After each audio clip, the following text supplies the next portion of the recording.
ሰላም እንደምናላችሁ ውድ ተመልካቾቻችን፣ በዛሬታችን የመኪናችን የደም ስር የሆነውን የመኪና የሞተር ዘይት በስንት ጊዜ መቀየር እንዳለበት እናያለን። ከመረጃዎቹ ጋር አብራችሁ የምቆየው የአውቶሞቲቭ ባለሙያ አዶንያ ብርሃኔ። መልካም ቆይታ። የመኪና ሞተር ዘይት ማለት የመኪናችን የደም ስር እንደሆነ ግልጽ ነው። ይህን ስንላችሁ በነዳጅ ብቻ የሚሰሩ መኪኖች ብቻ ሳይሆኑ አሁን በከተማችን ላይ የምናስተውላቸው ነዳጅና ኤሌክትሪክ በአንድ ላይ የሚሰሩት ሃይብሪድ በሚል በተለምዶ የምንጠራቸው ተሽከርካሪዎችን ይጨምራል።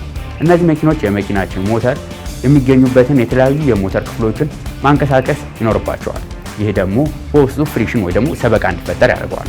የመኪና ዘይት ሞተሩ የተለያዩ ቦታዎች በመግባት የማለስለስ ስራውን የሚሰራ ነው። ለዚህም ነው መኪናችን ይዘን ከመንቀሳቀሳችን በፊት ሞተሩን ማሞቅ አለብን የሚባለው። ምክንያቱም ዘይቱ የሚፈለግበት ቦታ ሳይደርስ ሞተር ውስጥ የሚገኙት የተለያዩ ክፍሎች ከተንቀሳቀሱ ሞተር ውስጥ ጉዳት ሊደርስ ስለሚችል ነው። ታዲያ ይህ ለሞተር ወሳኝ የሆነው ዘይት ለመቀየር ራሱን የቻለ ጊዜ አለው። ይህን ለመመልከት ደግሞ ከመኪናው ጋር የሚመጣው መመሪያ መመልከት ይኖርብናል። ከዚህ በተጨማሪ ግን እንደ መኪናው ቢለያይም ከ5000 ኪሎ ሜትር እስከ 10000 ኪሎ ሜትር ባለው መቀየር አለበት። ከኪሎ ሜትሩ በተጨማሪ ደግሞ መኪናውን አቁመን ለረጅም ጊዜ የምንቆይ ከሆነ ከ3 ወር እስከ 5 ወር ባለው ውስጥ ዘይቱ መቀየር አለበት።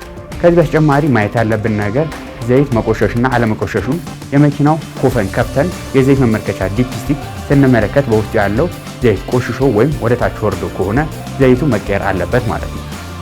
የዘይት ዲፕስቲክ ግን ስንመለከት በውስጡ ያለው ዘይት በጣም የወረደ ከሆነ አንዳንድ ጊዜ በአላስፈላጊ መልኩ ዘይት ከነዳጅ ጋር የተቃጠለ ሊወጣ ስለሚችል እሱም መፈተሽ ተገቢ ነው። ለዛሬ ይዤላችሁ የቀረብኩት መረጃ ይህን ይመስል ነበር። በቀጣይ ሌሎች ከመኪና ጋር በተገናኙ መረጃዎች እስከምንገናኝ ድረስ መልካም ሁሉ ተመኘው።